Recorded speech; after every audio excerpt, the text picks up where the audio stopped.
Assalamualaikum warahmatullahi wabarakatuh. Saya Fatihah daripada Sebama TV, TVPSS, SMK Batu Maung. Pada hari ini saya bersama Datuk Said untuk sesi temu bual. Datuk Said, bolehkah anda menceritakan tentang latar belakang ya? Baik, terima kasih Dek Fatihah. Alhamdulillah. Terima kasih kerana memberi peluang untuk saya memberikan sepatah dua. Oleh kerana sekolah ini adalah sekolah lama saya. Saya pernah menjadi penolong kanan kurikulum di sekolah ni pada 2006 hingga 2010. Jadi bila ada majlis-majlis tertentu, kalau ada jemputan insyaAllah saya datang. Alhamdulillah bila saya datang melihat AI powered ni, saya rumuskan semualah. Boleh. Alhamdulillah, the great achievement. Oleh kerana kalau saya bandingkan 15 tahun dulu, kita tak ada pun dan nampaknya SMK Batu Maung di kawasan Batu Maung dan juga Barat Daya sedang leading menerajui kepimpinan AI. Saya cukup bangga dengan pencapaian anak-anak kita dan juga guru yang sentiasa membimbing anak-anak di sekolah ni. Dan AI powered by Intel ini satu inisiatif yang cukup bagus. Oleh kerana bagi saya Intel sejak saya di sini, masa itu pun memang banyak membantu. Dan dengan penghasilan satu bilik ini dan juga Maker Lab tadi, dia combination yang very good. Cuma bagi saya kita perlu melangkah jauh oleh kerana dalam AI ini sekarang ini dunia sedang dah depan sangat dah.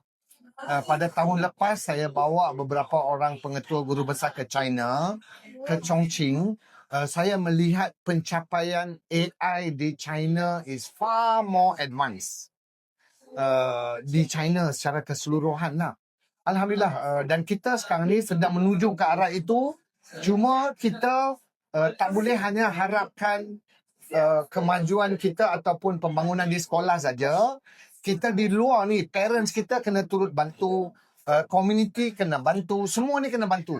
Barulah AI kita boleh melonjak ke satu tangga yang terbaik. Dan tambah lagi apabila kita berada berhampiran dengan zon perindustrian main lepas. Banyak peluang dan anak-anak kita ni kena rebut peluang-peluang yang ada di zon ini, insyaAllah. I can see a bright future for everyone di kawasan Batu Maung ini.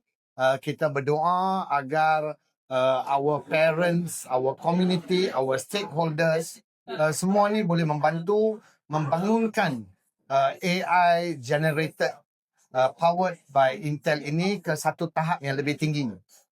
InsyaAllah Syakina. Terima kasih banyak. Okay. So kita teruskan kepada soalan ya. Soalan pertama, AI Power Classroom merupakan satu inisiatif yang semakin mendapat perhatian dalam pendidikan.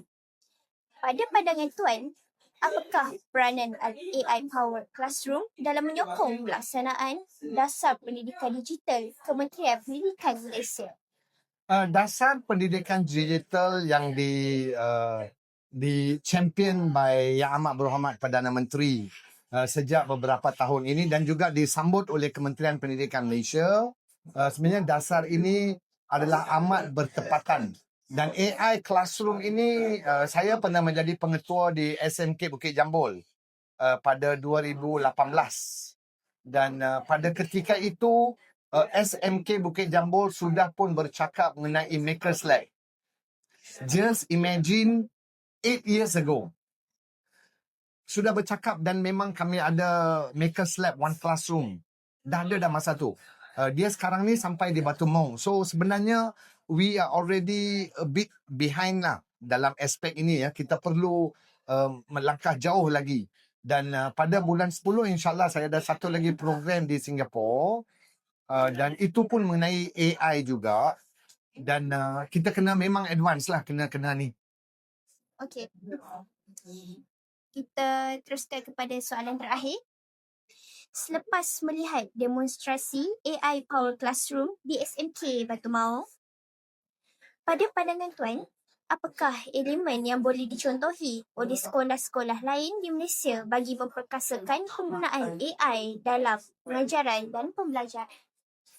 AI dalam teaching and learning ini, iaitu pembelajaran dan pengajaran ini uh, boleh dirumuskan dan juga dibawa ke satu tahap yang lebih tinggi. Dan SMK Batu Maung telah menjadi leading factor di kawasan ini, dan saya terujalah melihat anak-anak kita dah sampai ke satu tahap yang tinggi, tetapi it is not enough yet. Ini realiti sebenarnya kita masih belum cukup lagi. Kita macam contoh saya bagi tadi, SMK Bukit Jambul 2018 bercakap Makers Lab. 2026 kita bercakap mengenai Makers Lab. Cuba bayang di SMK Teluk Bahang bila nak bercakap mengenai Makers Lab. Nampak tak? That means kalau kita nakkan keseluruhan 10,000 sekolah ini bercakap mengenai AI, Makers Lab dan sebagainya, contoh di China, di Beijing baru saja mewajibkan semua sekolah mengamalkan AI dalam kurikulum.